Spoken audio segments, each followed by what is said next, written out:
intend to put within the state. And three things it does for the industry and the country at large is, one, it makes the cost of doing business for telecom operators to reduce because they are sharing infrastructure. So as we look at these people coming into Bayelsa, if that infrastructure is already existing, they don't need to go duplicate it and build theirs. They come in and they plug into what is already existing. So it's going to reduce their cost of operation.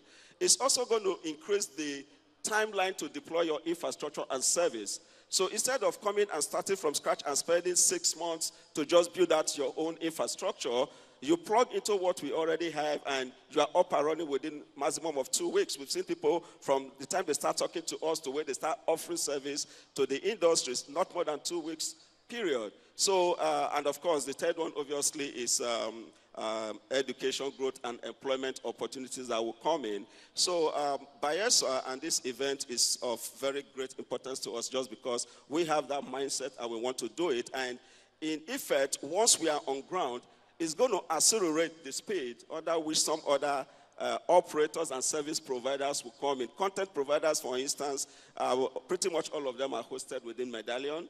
At a fraction of the cost, it will typically take them to do it all on their own.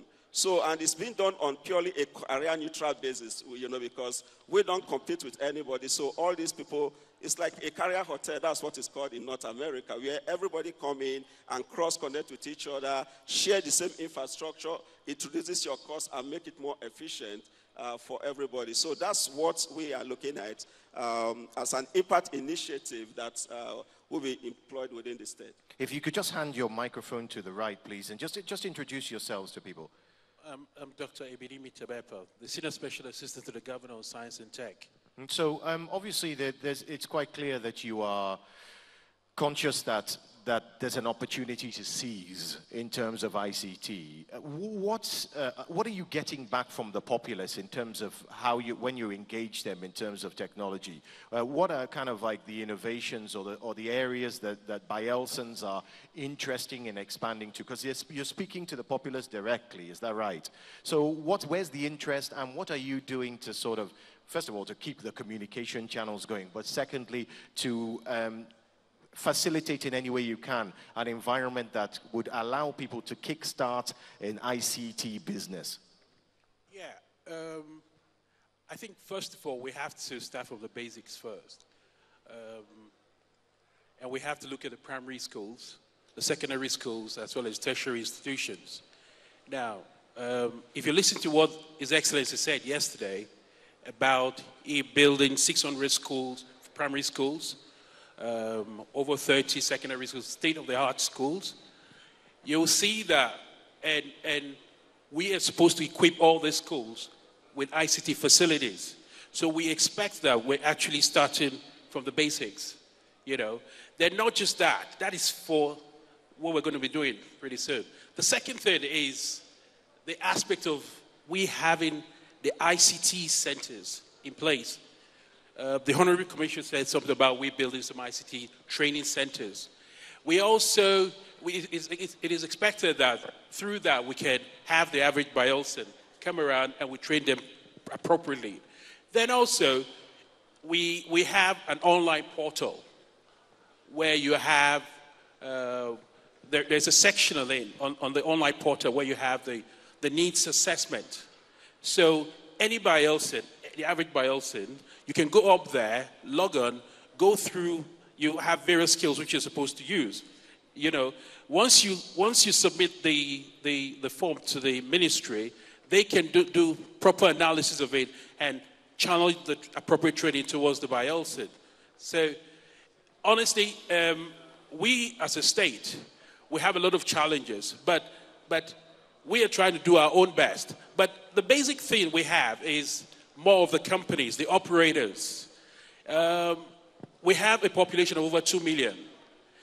And the companies are not they're not so much interested in coming to Bayelsa. And that's one of the reasons why this program is very exciting. Because we're actually showing to the world that we are open for business. We want, all the services other people have mentioned, the financial services and all the other things, can only be very successful if we have the appropriate infrastructure. And that's one of the things why we're saying that, look, we need a metro fiber, at least to the state. And we're very happy because in the Smart State Initiative, which the Honorable Minister said, we have that opportunity to have a metro fiber. Now, how we could decide to go by land, you know, there's a point of presence in one of the operators in the East-West Road, in Kayama to be precise. We can decide to link it up to the state capital, or we can decide to go to Lagos, where we have all the submarine cables, and see how we can move it through the channels, you know, the river channels and all of that, and drop at points of presence in all those areas, and see how we can now bring it up. So basically, we need the right infrastructure, and the state government is ready to work with any private sector. There's no doubt about it. Yeah. Watching that map, that map of Nigeria, it was quite sobering. It made for sobering viewing to see that Yenagoa had been bypassed by so much ICT. No longer shall it be bypassed. Now, I'm going to open this up to the floor, and who better to ask the first question or make the first observation than the first citizen of Bayelsa, here in Bayelsa with us today, His Excellency the Governor. You have a question, sir. Thank you very much, Mark. This session and the session that will come hereafter, the one on SME, are so critical that I would like to be part of this discourse. And Honorable Minister, thank you for being with us. I know we have a couple of things to do together hereafter. But I would like to raise two issues. One, my special assistant has talked about the efforts we are making to ensure that before a child leaves our primary schools to secondary school, that child would have at least acquired basic computer literacy. That's the direction we're going. In the secondary schools, computer literacy will almost be made compulsory, more or less. And also in the teachers' academy, the teachers' training academy that we have set up, that's also another area we need to begin to also equip the teachers themselves with the necessary skills with which they can impart basic computer literacy.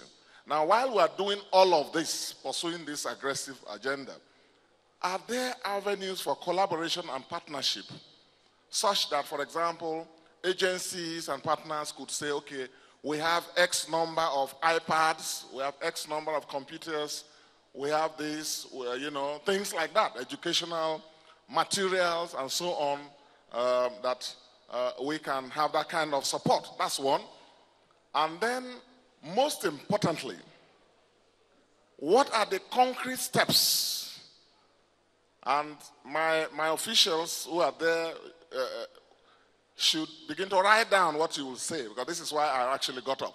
What are the concrete steps that my government needs to take to see how we move Bayelsa from where we are to where we are going, where we want to be, i.e., my vision for Bayelsa is to be like Bangalore, to be like, Silicon Valley. Great. And we have started the Institute of Communication Technology, which is under construction. We have achieved about 40% construction rate right now. We're determined to finish it and put it to use this year.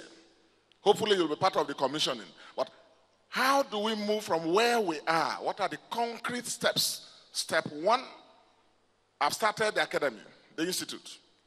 So when we do finish it, how do we move to make sure that in the future, that place and Bayelsa becomes like Silicon Valley in the US or becomes like Bangalore in India? Thank you very much. Step by step. Silicon Bayelsa. Silicon Bayelsa, how do we reach it? Honorable Minister.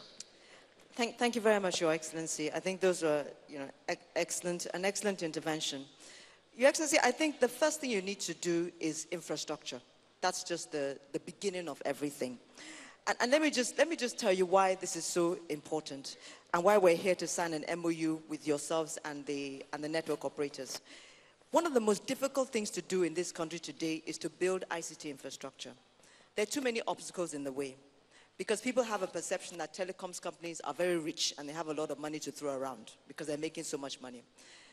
Before you can erect a base station in a state, there are all kinds of taxes that you need to pay. A lot of them are arbitrary, to say the least. When you've even erected the base station, They come and there are all kinds of